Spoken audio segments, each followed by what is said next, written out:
The morning light in the Blackwood Manor did not dance, it glared. It bounced off the polished marble floors and the crystal chandeliers with a cold, unforgiving precision that made Olivia feel smaller than she already was.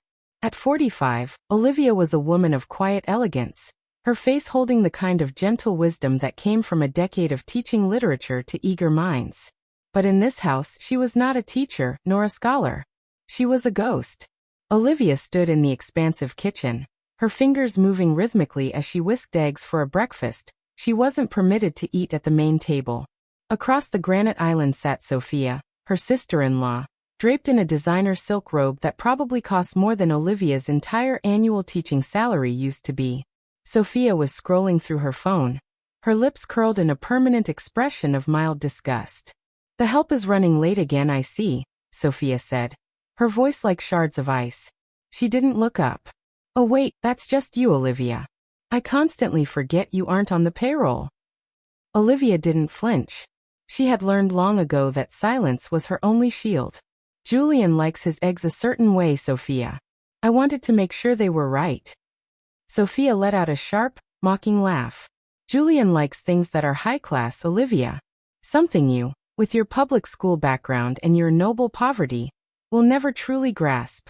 You were a charity case he picked up during a midlife crisis, and frankly, the novelty has worn quite thin." It had been 7 years since Olivia married Julian Blackwood. In the beginning, he had been charmed by her kindness and her lack of artifice. He had called her his grounding wire, in a world of high-voltage greed. But the Blackwood family was a hungry beast. Slowly, bit by bit, they had stripped Olivia of her autonomy. Her father-in-law had demanded she quit her tiring, teaching job to focus on family dignity. Then came the subtle bans.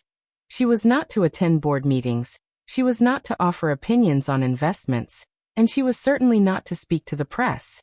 Julian, once her protector, had eventually succumbed to the family's toxic rhythm.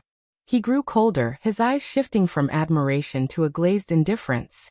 He began coming home later, smelling of expensive bourbon and perfumes that weren't hers.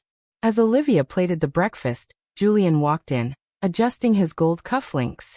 He didn't glance at her. He didn't say good morning. He simply sat down and opened the Financial Times. "The gala is tonight, Julian," Sophia reminded him, her voice suddenly sweet and syrupy. "Everyone who is anyone will be there. I've made sure the press knows it's the event of the season." "Good," Julian grunted. "And Olivia?" Sophia asked, casting a wicked glance toward the stove. "Are you going to wear that gray thing again? Or will you finally try to look like you belong in a Blackwood photo?" Olivia set the plate in front of her husband. Her hand trembled slightly, a rare sign of the storm brewing beneath her calm exterior. "I have something special planned for tonight, Julian," she said softly. Julian didn't even look up from the stock market report. "Just stay out of the way, Olivia.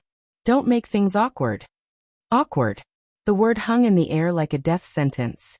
Olivia retreated to the shadows of the hallway, her heart heavy but her mind, for the first time in years, exceptionally clear. They thought she was a ghost. They thought she was a servant. They had no idea that while they were busy playing with gold, she had been studying the foundation of their entire world.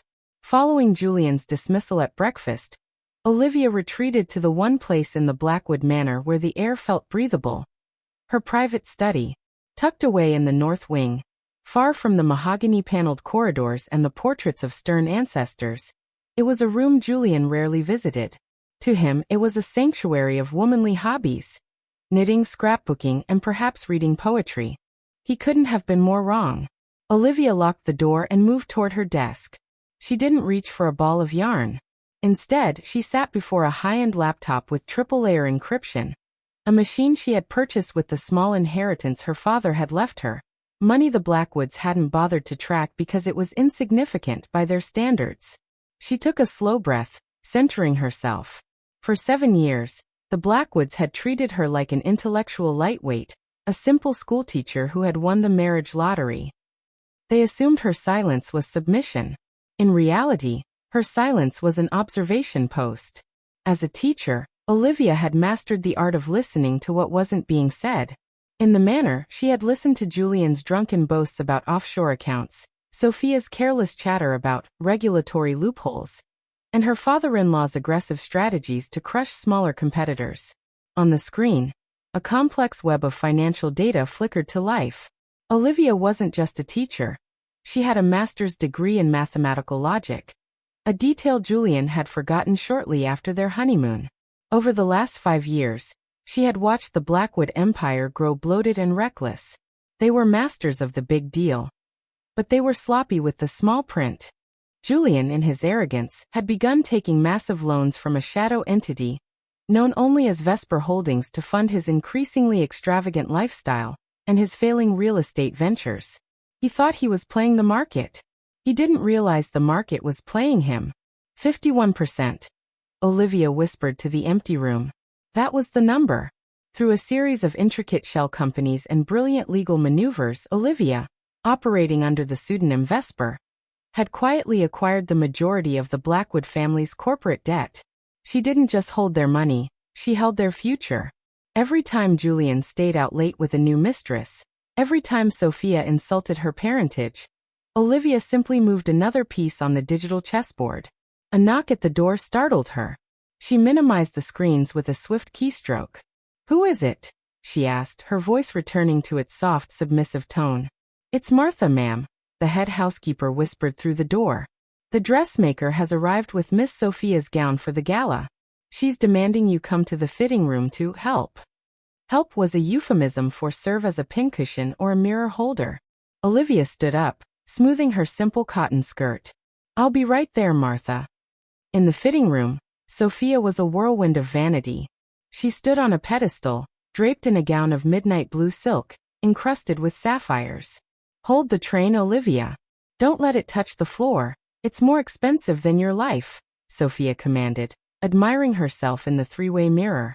As Olivia knelt to adjust the hem, Sophia sighed dramatically. "Julian is so stressed lately. The Blackwood shares took another dip this morning. Some vulture fund is sniffing around our heels. Not that you'd understand vulture funds. You probably think it's a bird sanctuary." Olivia kept her head down, her fingers nimble as she tucked a stray thread. "I'm sure Julian will handle it, Sophia. He's a Blackwood." "Exactly," Sophia smirked. "We are the masters of this city. People like you are just guests in our world. Remember that tonight at the gala. Don't speak unless spoken to, and for heaven's sake, try to hide those teacher hands. They look like they've spent too much time with chalk and not enough with diamonds." Olivia looked at her hands, strong, steady, and capable. "I'll remember," she said quietly. As she left the room, Olivia felt a strange sensation. Not the usual sting of humiliation, but a cold, crystalline focus. That evening was Julian's 60th birthday. It was supposed to be his crowning moment, the night he announced his bid for a major political appointment. But Olivia had a different curriculum in mind. She returned to her kitchen and began the one task they actually allowed her to do: baking. She pulled out the flour, the sugar, and the cocoa. She wasn't just making a cake, she was crafting a metaphor. A heart-shaped cake, simple and pure on the outside, but hiding a secret within its layers. She hummed a quiet tune as she worked. It was a song she used to teach her students about the French Revolution. The higher the tower, the harder the fall. Julian thought he was at the peak of his power. Sophia thought she was the queen of the social scene. They had spent 7 years building a golden cage for Olivia, never realizing that she was the one who held the keys to the locks. The ingredients were measured. The data was synchronized. The invisible woman was finally ready to be seen. But first, she had a birthday party to attend. The grand ballroom of the Halbert Grand Hotel was a cathedral of excess. Gold-leafed columns stretched toward a ceiling painted with frescoes of ancient triumphs, and the light from a dozen crystal chandeliers shattered into a million glinting diamonds against the champagne flutes of the city's elite. This was the Harrington Global Annual Investor Gala, but tonight, it served as the stage for Julian Blackwood's 60th birthday, a milestone he intended to use as a springboard into the highest echelons of political influence. Julian stood at the center of a semicircle of powerful men, his navy suit sharp enough to cut glass. He was the picture of a titan, confident, expansive, and utterly oblivious to the woman standing 20 feet away in the shadows of a decorative floral pillar. Olivia wore a dress of dark, muted violet. It was elegant but purposefully plain, designed to blend into the velvet curtains rather than compete with the shimmering sequins of the younger socialites. In her hands, she carried a simple cardboard bakery box. It looked jarringly out of place in a room where even the toothpicks were likely handcrafted from rare sandalwood. "Is that a box?" a voice hissed beside her. Olivia didn't need to turn to know it was Sophia. The sister-in-law was a vision of sapphire-encrusted malice, her eyes scanning Olivia with the predatory instinct of a hawk. "Please tell me you didn't actually bring that homemade monstrosity into the Hallbrook, Olivia. I told you specifically to leave the domestic touch at the manor. This is a gala, not a bake sale for a struggling elementary school." "It's Julian's favorite, Sophia," Olivia replied, her voice steady and soft. "Red velvet with dark chocolate ganache. I spent 2 days on it. It's a heart-shaped tribute to the years we've spent together." Sophia let out a sound that was half scoff, half gag. "A heart? How quaint. How middle class. Look around you, Olivia. People here don't have hearts. They have portfolios. Julian is about to announce a merger that will change the face of the national infrastructure. He doesn't want a cake that tastes like effort. He wants a legacy that tastes like power." Before Olivia could respond, Sophia leaned in, her perfume a suffocating cloud of expensive jasmine. "Do us all a favor. Keep that box closed until I give the signal. I've arranged for a real cake, one that costs more than your father's house. Try not to embarrass us more than you already have by simply existing." Sophia swept away, leaving Olivia alone with her box. Olivia didn't look hurt. Instead, she looked at Julian. He was laughing now, his hand resting familiarly on the shoulder of a young, blonde woman who worked in his marketing department, Vanessa Cole. Vanessa was leaning in, her shimmering red gown a stark contrast to Julian's navy suit. The touch lasted a second too long. The look Julian gave her was one he hadn't directed at Olivia in 5 years. It was a look of hunger, of ownership, and of utter disregard for the wife who had once been his grounding wire. Olivia felt a strange coolness settle over her heart. It wasn't the sting of betrayal, that had long since faded into a dull, chronic ache. It was the thrill of the final lesson. As a teacher, she knew that some students only learned when the floor was pulled out from under them. She moved toward a small, unoccupied service table near the podium. With practiced, graceful movements, she opened the box. The cake was beautiful in its simplicity. It was a perfect crimson heart, glazed in a mirror-like chocolate ganache that reflected the glittering chandeliers above. There were no gold flakes, no sugar flowers, no elaborate piping. Just a single, elegant J, written in white icing at the center. It looked like a quiet, honest thing in a room full of loud lies. "Ladies and gentlemen," the master of ceremonies announced, his voice echoing through the ballroom. "If I could have your attention. We have reached a momentous point in our evening." The jazz band slowed to a rhythmic hum. The crowd migrated toward the stage, a slow tide of silk and tuxedos. Julian stepped onto the small velvet-covered platform, Vanessa trailing just a step behind him like a proud trophy. Sophia was already there, standing by the microphone, her face glowing with the triumph of a successful orchestrator. "Tonight, we celebrate 60 years of Julian Blackwood," Sophia proclaimed, her voice honeyed for the microphones. 60 years of vision, 60 years of strength.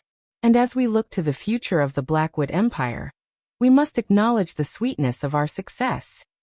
She gestured toward the side of the stage, where 2 waiters began to wheel out a towering, 5-tier structure draped in edible 24-karat gold leaf. The crowd gasped. It was an architectural marvel of sugar and greed, shimmering under the spotlights. "But before we cut this masterpiece," Sophia said, her eyes finding Olivia in the crowd with a wicked, public glint, "I believe Julian's wife has brought a little something of her own. Olivia, why don't you bring up your special gift?" The mockery in Sophia's voice was thin, but for those who knew the family, it was a clarion call. The elite guests turned, their eyes landing on the woman in violet and the simple heart-shaped cake. The silence that followed was heavy with the weight of 1,000 unspoken insults. Olivia didn't hesitate. She picked up the tray and began the long walk toward the stage. Each step was a measurement of 7 years of silence. Each step was a second on the countdown to the end of the Blackwood world.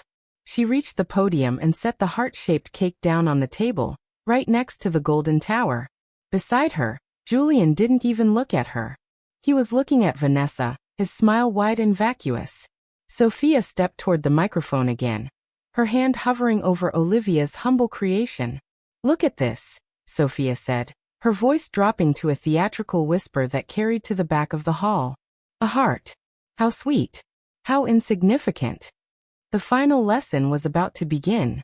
The spotlight shifted, narrowing its focus until it pinned Olivia against the mahogany podium.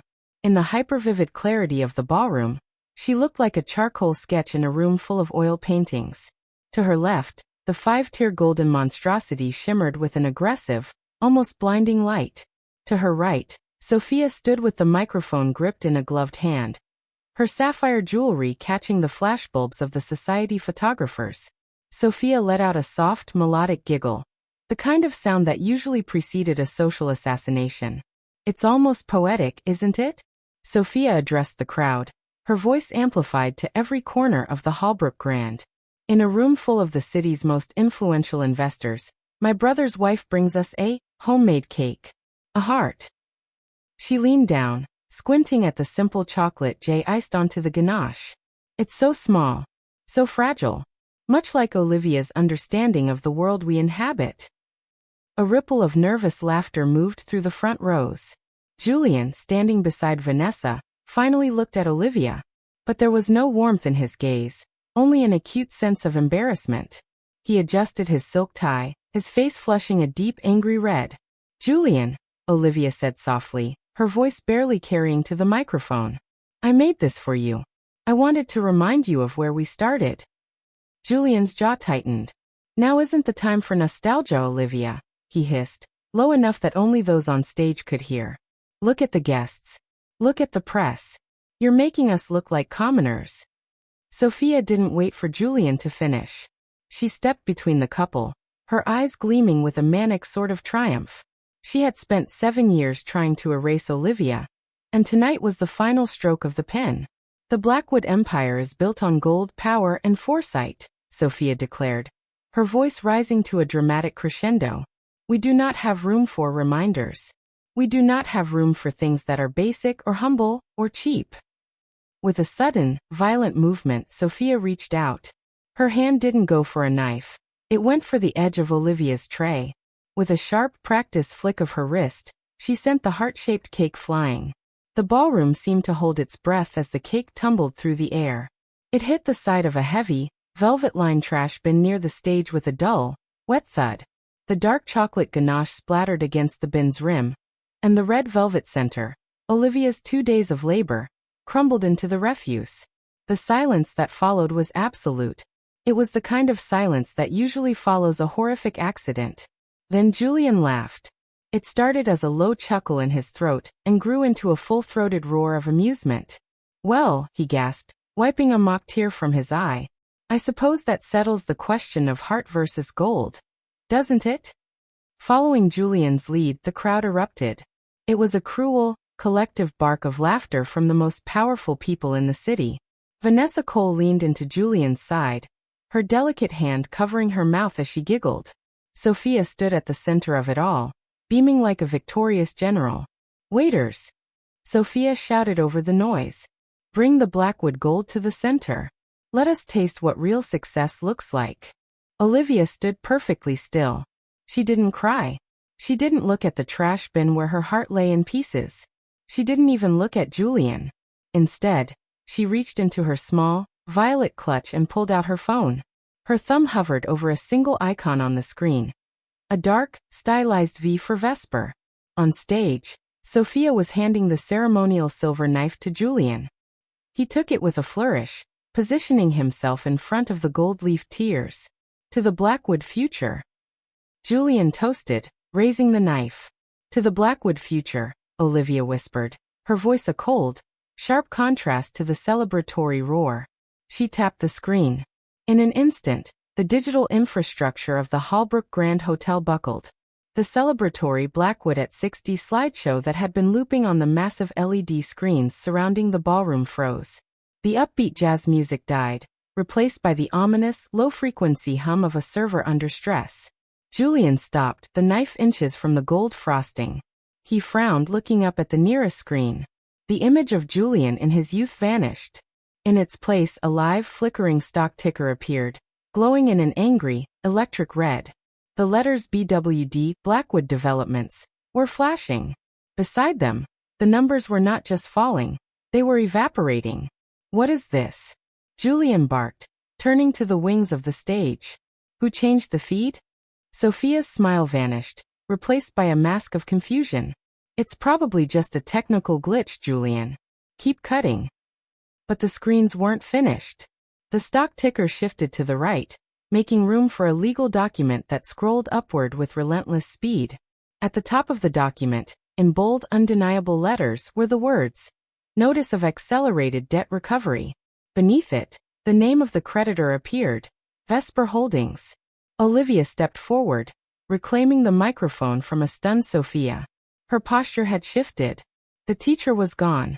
The architect had arrived. "Class is in session, Julian," Olivia said, her voice echoing with a newfound, terrifying authority. "And the first lesson today is about gravity." She pointed a steady finger at the golden cake. "You should probably stop cutting that, Julian. You haven't paid for the sugar, let alone the gold." The ballroom descended into a new kind of silence, a silence of pure, unadulterated fear. The predators in the room had just realized they were sharing the hall with something much higher on the food chain.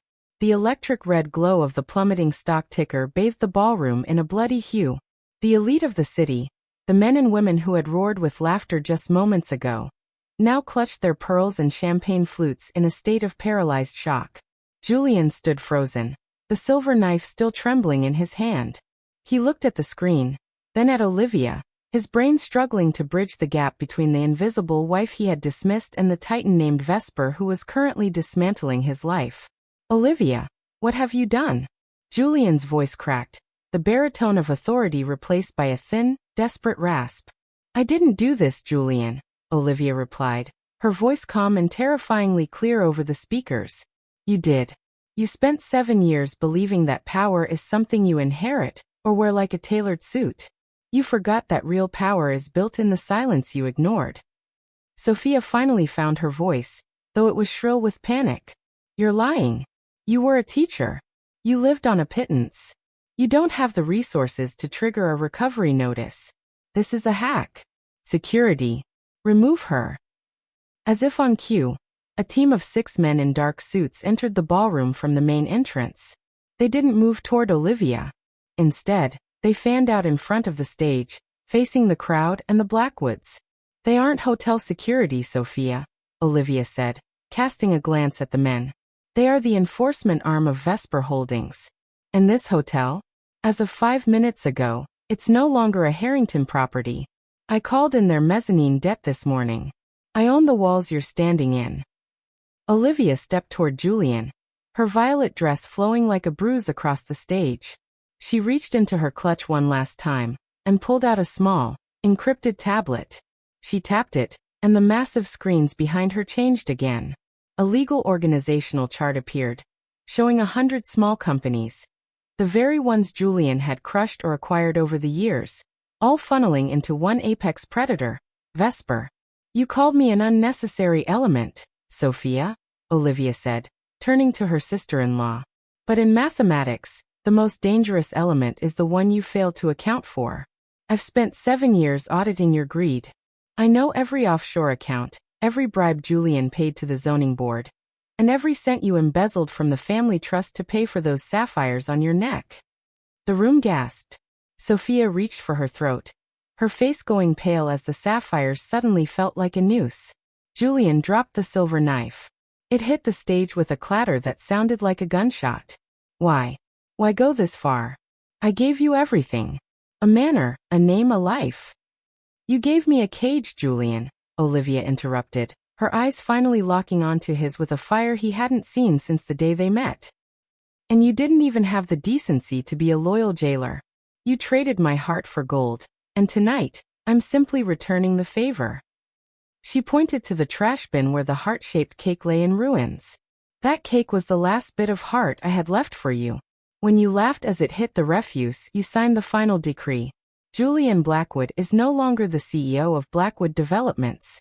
Vesper Holdings has seized 51% of the voting shares as collateral for the defaulted loans I've been quietly buying for years.